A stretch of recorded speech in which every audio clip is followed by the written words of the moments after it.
Hello, happy Friday. Welcome to the Yarn Life Show. I'm Selena Baca. This is Jess Mason. Hi, guys. And we're the founders of the Yarn Life. It started out as a small little group on Facebook. It's all about yarn, our love of yarn, and also we're career yarnies. And so this is a channel that we just started. This is episode 2. And you can join us here live every Friday at 10, which is 11, 12, 1 Eastern time. I always have to do that math out loud just to make sure that I have it right.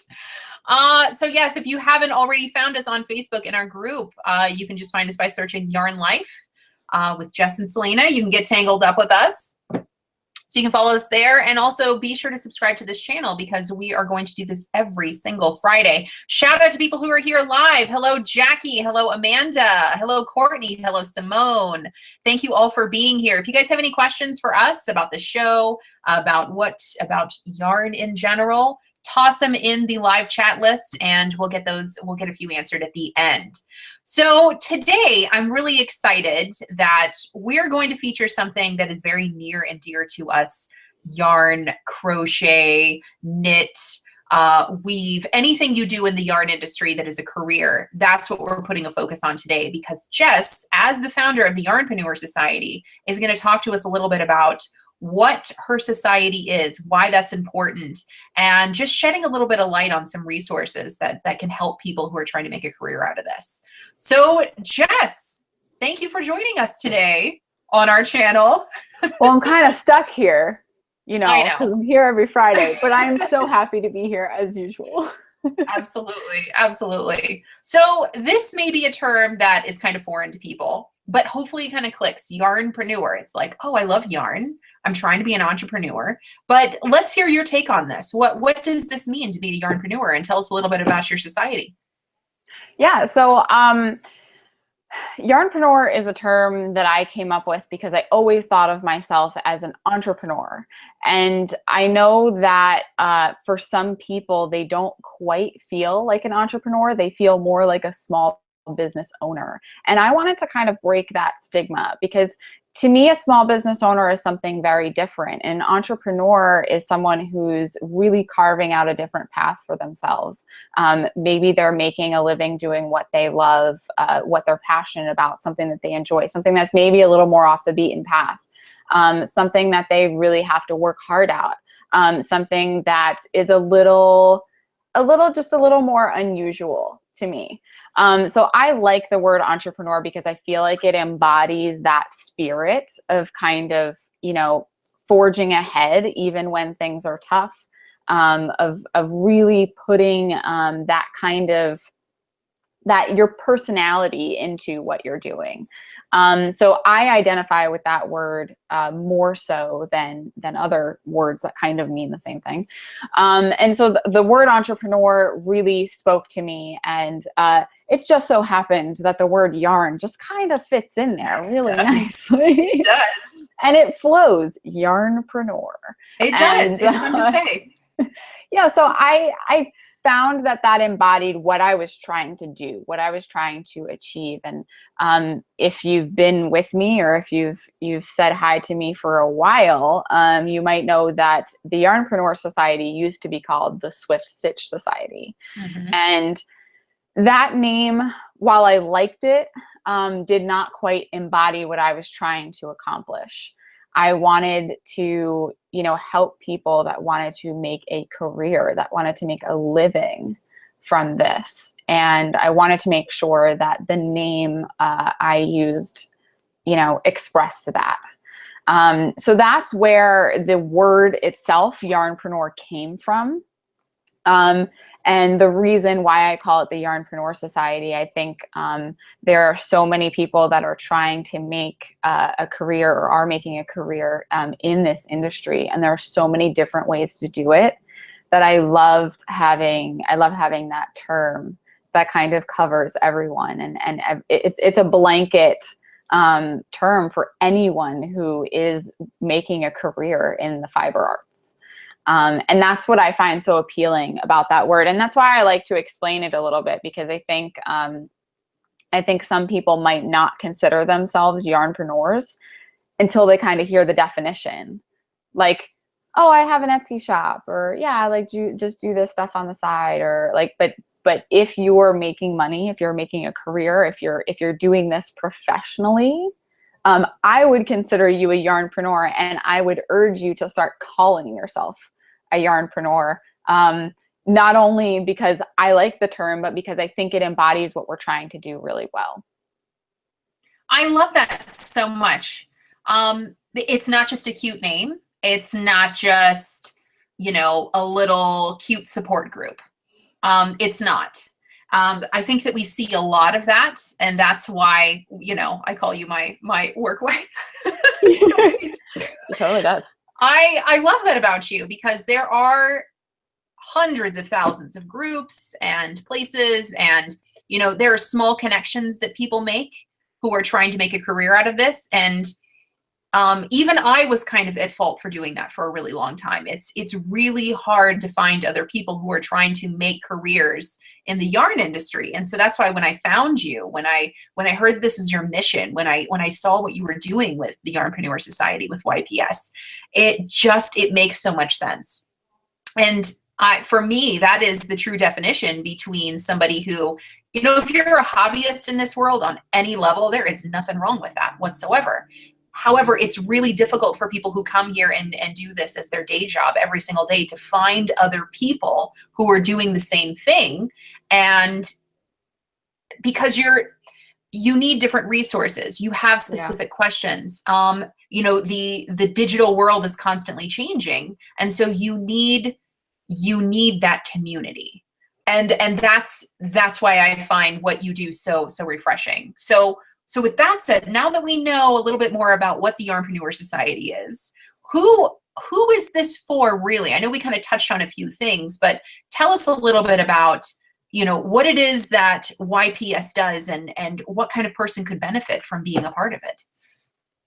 Yeah, so my ultimate goal with the Yarnpreneur Society is to build a hub for any yarnpreneur. And there are so many different types of yarnpreneurs. There are so many different paths you can go down. You know, you could be a tech editor, you could be a blogger, you could be a pattern designer, you know, you could be a yarn dyer, you could be a local yarn store owner. There are so many. If you touch fiber in any way, and that's, you know, that's what you do as your career, then you are a yarnpreneur. And I want to make sure that the Yarnpreneur Society has resources for you.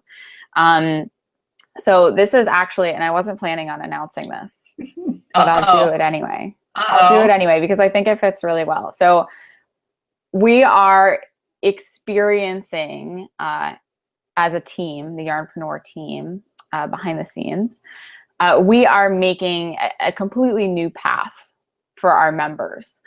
So we are currently building a 12-course success path that is literally going to walk yarnpreneurs through every aspect of building and growing and sustaining their business. And with that, we have decided to change the name of the membership. So the Yarnpreneur Society is what we have been operating under as a whole, both in public and behind the scenes with our members. But I felt that the members area needed its own separate entity. So it is now the Yarnpreneur Academy. And that means you're going to literally, it's like school, but fun. School well, it's necessary. So much of this is necessary. It is. And that's, you know, I originally started the Yarnpreneur Society, and I think I touched on this a little bit in episode 1, but I started it because I was tired of searching and searching and searching for answers and resources and courses, and somebody tell me how to do this, and how do I make this work, and what should I be doing next, and what am I missing, and why isn't this working, and all of those millions of questions that go along with having a career, having a business in this industry. I would spend hours researching and trying to learn and taking notes and tweaking, and it was frustrating and it was overwhelming. And I know that I wasn't the only one, because I was talking to other people who were having the same issues, who were dealing with the same questions, and who felt as lost and without a roadmap as I did. So that's, again, one of the reasons why we're transitioning into the success path. You know, yarnpreneurs need guidance, and they don't just need, you know, how do I get more engagement on Facebook? That's not enough. You know, is that a good thing? Is that something that you should have in your tool belt, in your knowledge belt? Yes, absolutely. But it's just one piece of the puzzle. And we found that the more we talked to yarnpreneurs, the more we talked to people who were struggling and overwhelmed, the biggest issue that people were having was not even necessarily finding the knowledge, although a lot of times it was, what order do I do it in? Why is this important? What should I even be spending my time on this? Is this something that I should even be paying attention to? Or is it a waste of my time for the stage of business that I'm in? And then just, you know, like, what do I do next? Like, okay, I've got this under my belt. Like, now what? And those are the questions that we are seeking to answer with the success path, because, you know, I could put these courses together and they could be the greatest thing under the sun. But if you don't have someone kind of guiding you through them, if you don't have someone saying, okay, like, this is for you right now, this is what you need, they're not really going to be helpful. Because you can find, I mean, you can find information. Are you going to search like hours and hours to find it? Yeah. Are you going to have to take notes and like tweak? Because that's where I came from. You know, I've taken tons of courses, social media courses, business management courses, project management courses, all kinds of things. And at the end of the day, they're not geared for a yarnpreneur. They're not built for us.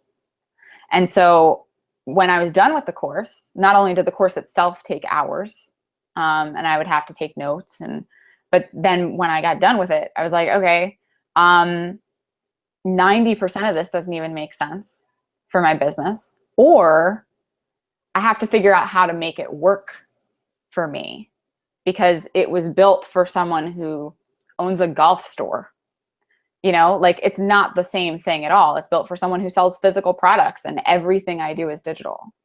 It's built for, you know, like, all of those little tiny tweaks. At the end of the day, by the time you finished with all of that, you had like little tiny, maybe one or two nuggets that you could actually act on. And they didn't make a big enough impact. They didn't help. You couldn't really incorporate it into your strategy because it wasn't a big enough picture. It was just a little tiny piece. And that's where I came from, you know, just building YPS in general. But it's even more so where I'm living now as I create the Success Path courses. I love that you now have this success path, because you and I have taken some of the same resources, taken the same types of, I guess, classes, and we follow some of the same people. And so I love the idea of a success path for so many different reasons. And I guess I just wanted to put my spin on that just a little bit, because we found each other because I was looking for answers. You know, we found each other, you and I, Jess, because you know, I've been a yarnpreneur for years, for almost a decade now. And you're absolutely right. People do, when you're an entrepreneur, when you decide, I'm going to make a go of this, I'm going to be, you know, I'm going to turn this into a business. Sometimes it's not enough to even search. Or some people are very sufficient. They're self-sufficient in searching. They're comfortable. They're comfortable with the technology of it. They're comfortable with the terms. Or sometimes just, you know, if you just kind of dive in, you kind of learn as you go. What I find so refreshing about what you do specifically, about this particular society that you're building, is that I want to crochet. I want to play with yarn. I want to build classes. That's what I want to do specifically. And then when I am faced with questions like, okay, Selena, are you going to start an email to email your members? Are you going to start a .com? Are you going to have a blog? What's going to be on your .com? What's going to be on your blog? I mean, those are just specific questions that I have. And I'm like, well, all right, here's one more thing I got to look at. what I love about what you're doing, what I love about this learning path that you're setting up is that it addresses all of those things in a way that makes you feel more informed as a yarnpreneur. And you're absolutely right. There are resources everywhere, especially in the digital age. And do I really want to be a lifetime student of all the things? Not really. That's just me. Yeah. And so that's what I find so refreshing, is that you're creating something that is not just a learning path, but it's a community. I really love that. I really love that you're doing that. And you're tell me a little bit based on, let me backtrack just for a minute. Jess and I are huge fans of Simon Sinek. We're huge fans of his work, of his philosophy. And if you don't know who that is, holy cow, like after you watch this, like just go and Google him and your mind will be blown. But tell me, there's one thing that he's very much known for specifically, and it's made such an impact in our lives specifically, but you're adopting it into the Yarnpreneur Society. So tell us a little bit about that. Yeah, I think it was actually you who turned me on to Simon Sinek. I think you told me to read his book. I believe so. Wow. I think you told me to read Start With Why, and that was kind of where it all began. But I tell Selena all the time, I go on YouTube and I'll just search his name and just watch him talk, because he has such an interesting take on so many things. Yes. But one of the things that he talks about a lot, and you know, what kind of put him on the map, was his golden circle. And he talks, you can watch his TED Talk, the original TED Talk about that particular thing. I guess it's a process, isn't it? Yeah. Is it a process? And it's a philosophy. It really is. And I think once you watch it, once you understand it, once you like wrap your head around it, it will change the way you do business and the way you look at your business. Anything. So really. I totally recommend watching that video, first of all, and anything else that you can find of him. Read his books. He's great. But I realized, and I was a little slow on the uptake, because I really only realized the impact that he had on my business about a month and a half ago. It takes a while to really sink in and process. It takes a while, like you get it, but then it's translating it. And again, that's why I love YPS. It's, you know, you help with the translation. Yeah. So I realized that I think it was important. I think it's important for other people to understand. And I think this is one of the first talks, resources, courses, type course style things that I've encountered that was meant for businesses of any type, that I felt was very easily translated into our market, and into something that could very easily work for yarnpreneurs.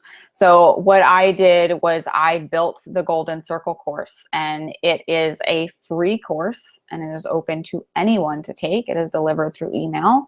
And yes, I will give you a link, because I'm sure people are going to ask. So yes, I will give you guys a link. You can sign up for the Golden Circle course, go through it at any point. It is something that I built based on, you know, Simon Sinek's version of the Golden Circle, because I think it fits so well into what we do. And I took it a step further and really kind of translated very specifically. And I actually use YPS as an example throughout the entire course. I share our why, our what, our how. I share our entire Golden Circle, so you can see what it looks like on an actual you know, business in our market. And I share the principles behind why it works, what it is, and how you can build one for yourself. The Golden Circle course is not only for creating your Golden Circle, but once you have it, you know, like it's a thing and you finished it and now you have to use it.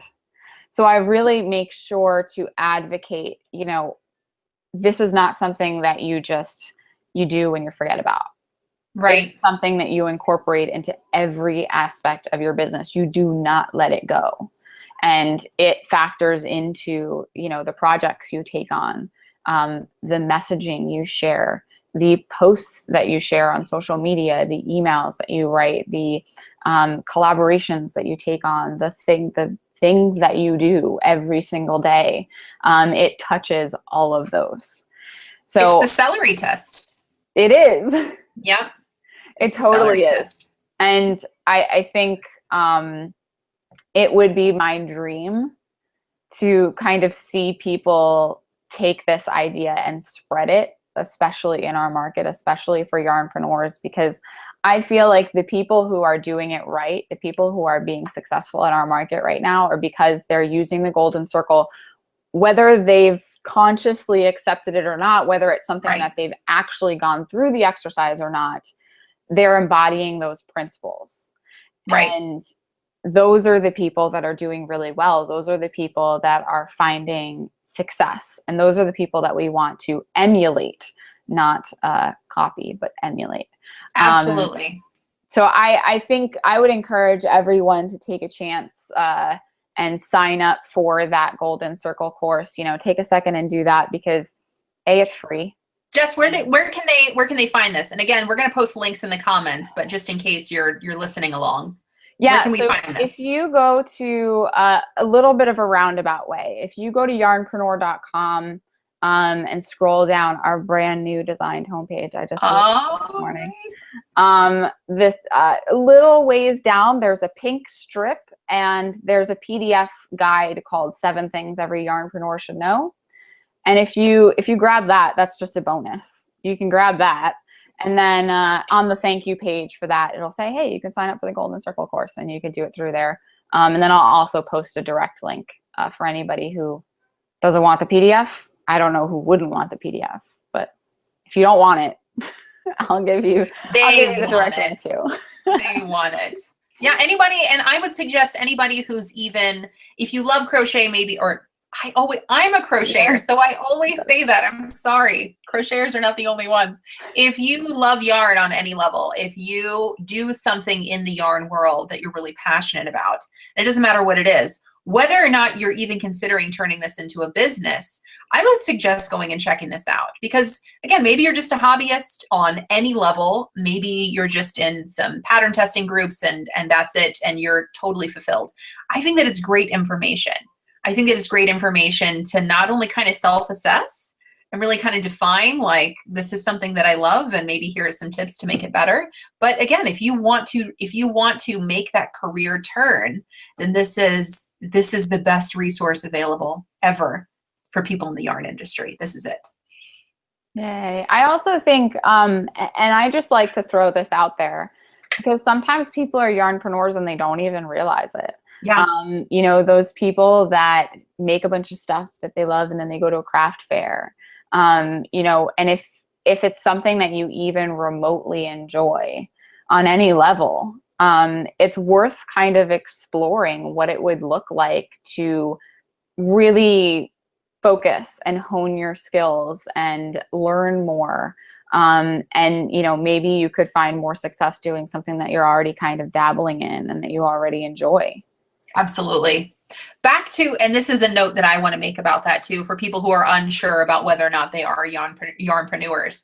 It's so easy to be in this industry and to see someone else having some measure of success, whether it be some, you know, something that they share that goes viral, and you say, oh my gosh, I can kind of do that same thing. And here's this person who has that same measure of success. I'm going to carbon copy what they do. But if you don't, it's okay to copy processes. It's okay to copy certain elements of maybe what could work for someone else. But what I love, the reason you're starting with the Golden Circle, what I love about that is it really defines why you do what you do. Why is it that I'm doing this? And now, do I want to share this with other people on a level that makes me an entrepreneur, a yarnpreneur? And if so, how am I going to do that? And what is it that I'm going to do that really shares that in a way that makes me a true yarnpreneur? Not a carbon copy of, oh, look, Jess just made this French toast amigurumi, and it's so wonderful. Now I'm going to make my own version because hers was so popular. And that's just one element, I'm just saying. Yeah. But really, it's defining, what do you love about that French toast amigurumi? Do you just love amigurumi? Do you love French toast? Do you? Do you love the colors that she used? Or maybe it's the way she does her photography. What is it that you love about something that you feel that sparked something in you? And if it really is just the success that you feel someone else has, that's not a good enough why. So that's why I love this golden circle so much, is that it really defines, you're not just looking at someone and their perceived success and trying to replicate that. It's what do you really have to give to this society in a way that makes you a true yarnpreneur. Yeah, I think that's really important because, in the age of social media, it's so easy for you to go on Instagram and I could point at 20 people who, more than 20, but, as a start, 20. Off the bat, 20 people who are successful, and they might truly be successful. They really might. And they might not. But what we're looking at is not a measure of success. It could be something that we want to emulate. It could be something that we're, trying to achieve or reach for, and that's great. But we also, and this is one of the things that I talk about in Module 2 of the Golden Circle course, finding your path. What type of yarnpreneur do you want to be? What does your path look like? You take someone like Toni Lipsey, who on the face of it, you could consider her a crochet designer, but that's not all she does. She does, a handful of other things really well. And, your path is not going to look exactly like hers. You're not going to want to do everything that she's doing and substitute in anyone else who you right. admire. Right. Your path is going to look like, hey, I want to write patterns and have a YouTube channel. And that's what I want to do. Like, that's my path. That is the thing. I want to teach people. I want to have tutorials on my YouTube channel, and I want to write patterns. And that's it. And maybe that's enough. Maybe that's what you want, and that's fine. But you have to figure out what your path is, because if you're looking for other people as a measure of success, if you're trying to say, well, okay, I'm not successful until I'm doing what this person is doing, or this person is successful, so that's where I have to be. That's not a measure of success. Absolutely. You have to find, where is your success? If this is what you're reaching for, if this is what you want to achieve, then you can move up that way. But other people don't factor in at all. They shouldn't be there. No. They have no place in the equation whatsoever. I'm sure everyone is pumped up about what we've said, and we're going to post links in the comments. We're going to post links in the show notes so that you can quickly see that. But for people who are just listening, can you spell out the .com so that they can click on over and see not only where this is, but they can get that PDF, that downloadable, and that also takes them to the Golden Circle so that they can go and see it for themselves. Yeah, so yarnpreneur.com, YARNPRENEUR.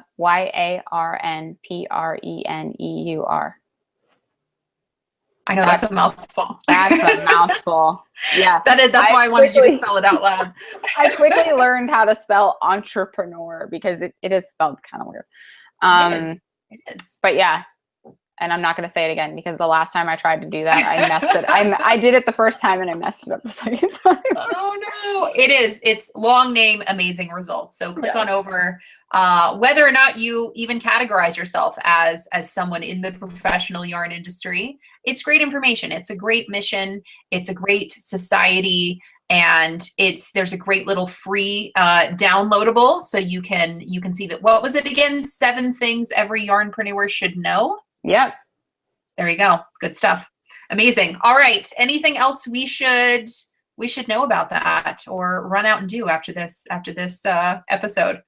No, I mean, I think if you grab that PDF and you join the Golden Circle course, I literally just finished it and tested it yesterday. So you guys are going to be some of the first ones through the doors, and share it with anyone that you think could use it, anyone that you think would be interested. My ultimate goal here is to just spread the knowledge. So if you have anyone that might benefit, send it their way. Absolutely. Oh, it's so exciting. I love it. Oh, everybody's excited. They're like, I need that link. Yay. I'm going to click on over. All right, but we still have some more goodies for you here today. Some more goodies. So our first attempt in episode 1 to do that granny square challenge, I failed this miserably. Miserably. It's all Selena's fault. It is totally my fault. I'll take full blame. But because of that, we're going to redo it. We're going to redo it. And we've got some new stipulations here. So Jess and I are both going to use... Hold on, let me dehook all of my hooks from this. My desk is such a mess. We are both going to use Red Heart with Love. It was a great yarn that we just both had on hand. It's super squishy. You can find it anywhere. So we're both going to use this yarn, same yarn, and we're both going to use the same hook size. I'm using Susan Bates. You're probably using a boy, aren't you? I am using a boy. All right, so it's the one element that's kind of different. Oh, I have, you know what?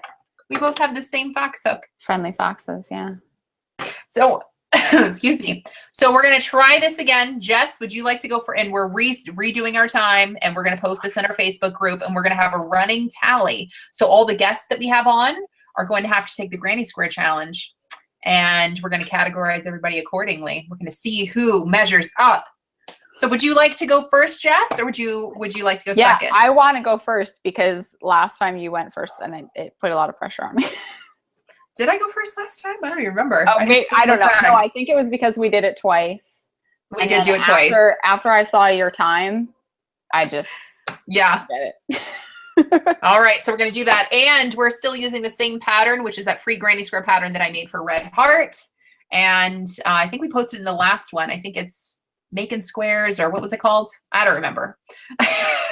Yeah, I forget what it's called, actually. It's a free pattern. We're just going to do round 1. So we're going to follow the same instructions for round 1 of that Granny Square. I'm going to time you, then you'll do me, and that'll be our new leaderboard. All right, so I have my stopwatch ready. She's using the stopwatch this time. I didn't do that this time. Do you want to adjust your, are you comfortable crocheting this is with it? Do you want to adjust it? This is as far down as I can make it go. But I can, I'm on my elbows. I think I'll be All right, I don't think you're a cheater. So I don't think you have a granny square like underneath. Like, all right, ready, set, go. I didn't think of that. 1 second. I should have done that. Yes, Amanda. No magic circles. No magic circles. I know. See, Amanda's like, I'm here to keep Selena honest. Yes, thank you. That's why I'm here. All right, so you just tell me when, and I'll hit the start button. All right, 1, 2, 3, go. Go. All right, while you're doing that, you just tell me. You tell me when to hit the stop button. I'll go through here. Let's see who's here. Time to enjoy crochet. I love your name. That's Jessica. Is it Jessica? Hey. Yes. Hey, Amanda Pippin. Amanda Pippin's here. Courtney's here. Simona's here. Jackie's here. Who else is here? Let's see. Simone, just give me a big smiley face. No magic circle. That's right, Amanda. You're a good knowledge spreader, Jess, says Amanda. Yay. You need to put that on a t-shirt. Yes. I'm a good knowledge spreader. And you should end it in a semicolon. All right. That's it. Almost done. Almost done. 1. Oh, snap. And done. 57.54 seconds. Okay, that's better than last time. Whew, that is some pressure. I'm getting a little sweaty over here. That is a little bit of pressure. All right, I'm taking a picture of that. All right. All right, let me adjust. Here, I can go all the way down. Not all the way. I can go this far down. This is how far down I can go. Did you start with a slip knot or no? No slip knot. You have to do the slip knot after the timer starts. But I can be holding my yarn. It's you can not be like holding it. I don't have to mad dash for it or anything. All right. All right. Ready? Tell me when. 3, 2, 1, go. Ooh, Amanda likes your shirt, Selena. Thank you. Yarn life for life. Oh, that should be another shirt. Jessica signed up for the PDF. Yes. Heather's late, but she's here. Yay, Heather. Hey, Heather. Courtney says we're so much fun. Aw. Me and Courtney are going to hang one day. She's my people. Uh-oh. I forgot how many things are in a square for a minute. And done. 43:45. Yes! Oh, wow. I mean, yay! I'm the fastest in the West. I'm the fastest in the East. Whoop! Look at that. Yes. Yours is neater than mine, too. I'm telling you. All right, so that's it then. So we've got our real times. So like we hashed it out. This is it. These are going on the leaderboard, and our guest in the future. I'm so excited about the guests we're going to have in the future because they're going to do this Granny Square challenge, and we'll see how they fit in. Also, what I thought was really fun, and Courtney, I remember you did it. I'm pointing to you, Courtney. We're going to post these in our Yarn Life Facebook group, and we're going to ask you guys to take the Granny Square challenge too. So if you guys want to take it too, take a picture, time yourselves. No cheating. No cheating. So it's like golf. You just have to, you just have to keep your own score and, make sure it's right. And, partake. This would be so much fun. So we're going to do that now. And every time we have a guest come in, we'll throw it up again. And yeah, the Granny Square challenge will just be a thing. So we had, now we're gonna take a question or two, including one we got from last week, which is really interesting.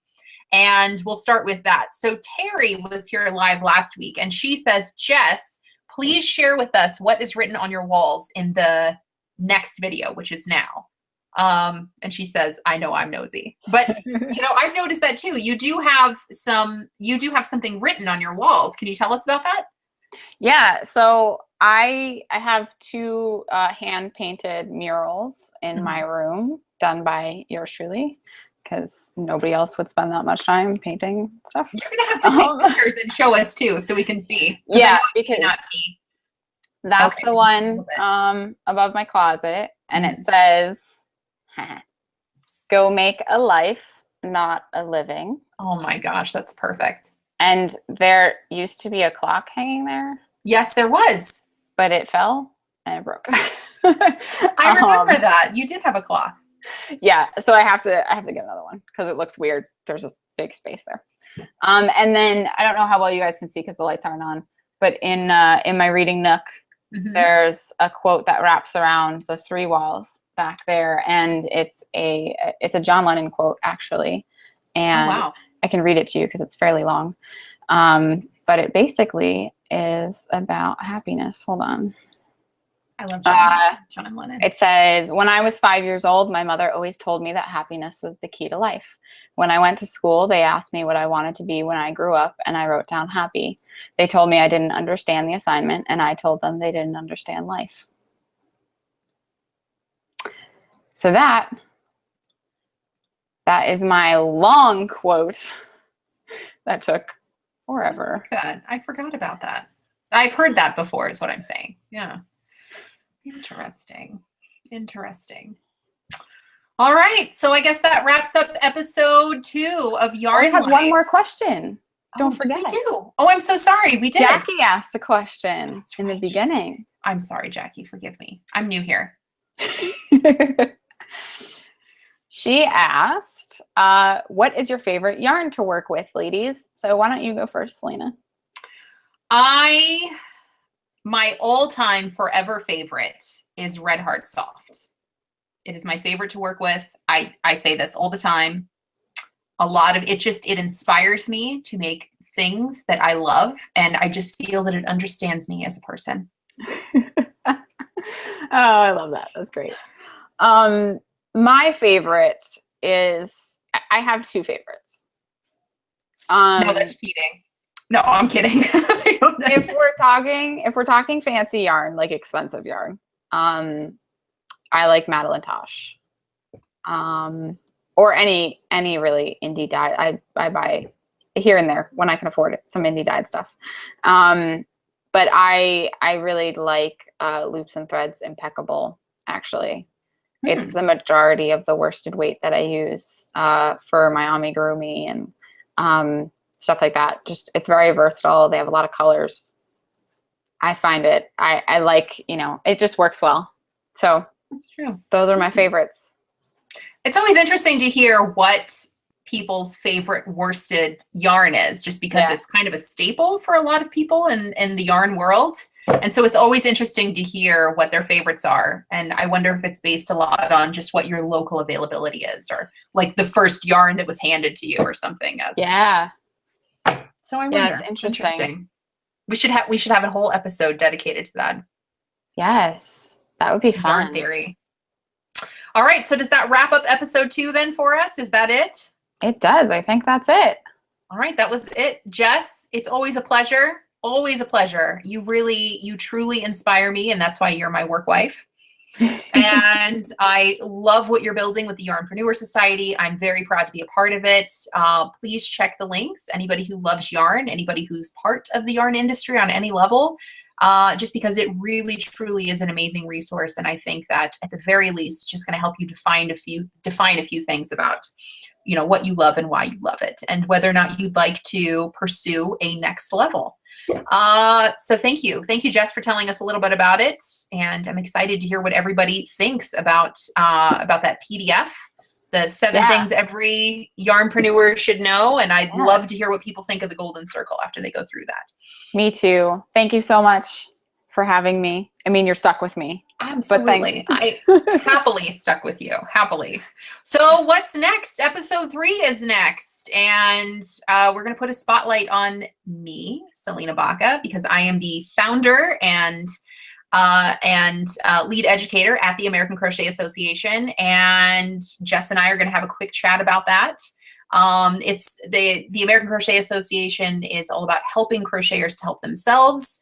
And we're going to specifically talk about how we at the ACA learn to master crochet in just about 20 minutes every week. So I'm going to talk a little bit about my program, what we do as members, and why it makes a difference in the yarn industry. So make sure you subscribe. There's probably going to be some button somewhere that says, would you like to subscribe to this? And that way you'll get a notification every time we go live, which will typically be every single Friday at the same time, which is 10 West Coast time and 1 East Coast time. So we'll see you next time. Next time you can come on over here and get tangled up with me and Jess.